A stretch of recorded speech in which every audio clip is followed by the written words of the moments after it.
Civil code के लिए paper matter 4, speed 80 शब्द प्रति मिनट। Ready, start.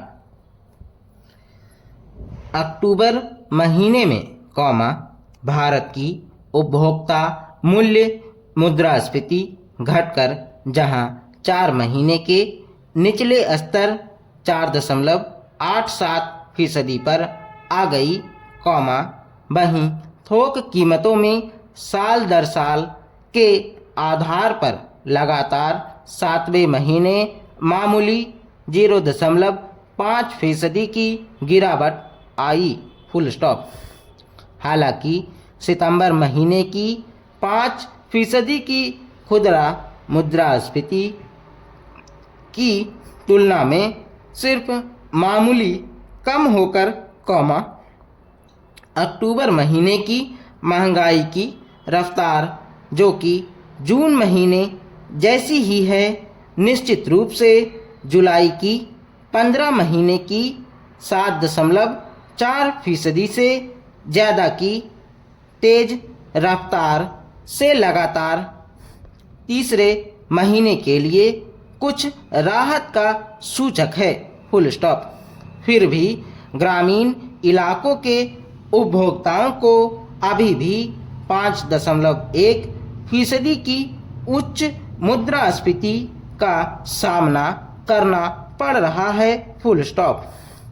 कोर मुद्रास्फीति, जिसमें ऊर्जा और खाद्य पदार्थों की लागत शामिल नहीं होती है, में और कमी आई है तथा घरेलू सेवाओं की मुद्रास्फीति कई महीनों के बाद 4% से नीचे आई है, फुल स्टॉप।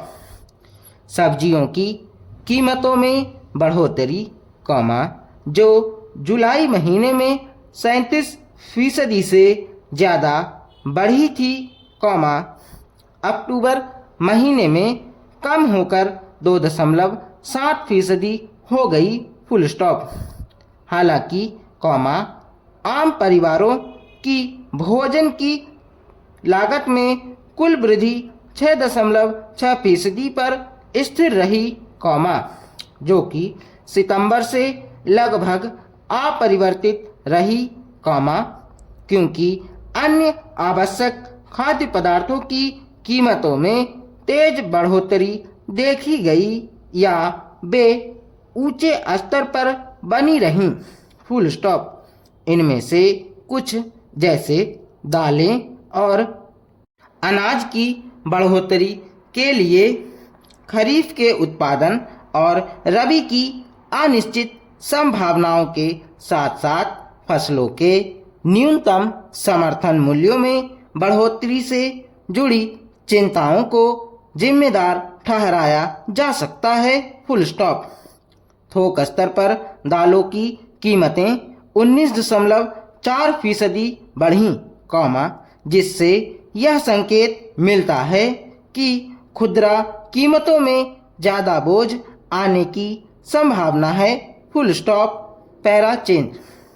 भारतीय रिजर्व बैंक की मौद्रिक नीति समिति, जो अपनी अगली समीक्षा के लिए दिसंबर की शुरुआत में बैठक करेगी, अक्टूबर महीने के हालातों से बहुत ज़्यादा विचलित नहीं होगी, फुल स्टॉप। इस तिमाही के लिए इसके 5.6% के औसत मुद्रास्फीति अनुमान, जो कि पिछली तिमाही के 6.4% के अनुमान से कम है, के हिसाब से नवंबर और दिसंबर महीने में 5.95% की औसत मुद्रास्फीति देखने को मिल सकती है, जो कि केंद्रीय बैंक की ऊपरी सहनशीलता सीमा से आंशिक रूप से कम है, फुल स्टॉप। इसका मतलब खाद्य तेलों को छोड़कर, जिनकी कीमतों में साल दर साल के आधार पर 13.7% की गिरावट ने उपभोक्ता मूल्य सूचकांक को कम करने में अहम भूमिका निभाई, कॉमा कीमतों में 5.6% की वृद्धि से होगा फुल स्टॉप। पिछले साल का आधार प्रभाव कॉमा जब यूक्रेन की वजह से खाद्य तेलों की कीमतें बढ़ गई थीं फुल स्टॉप।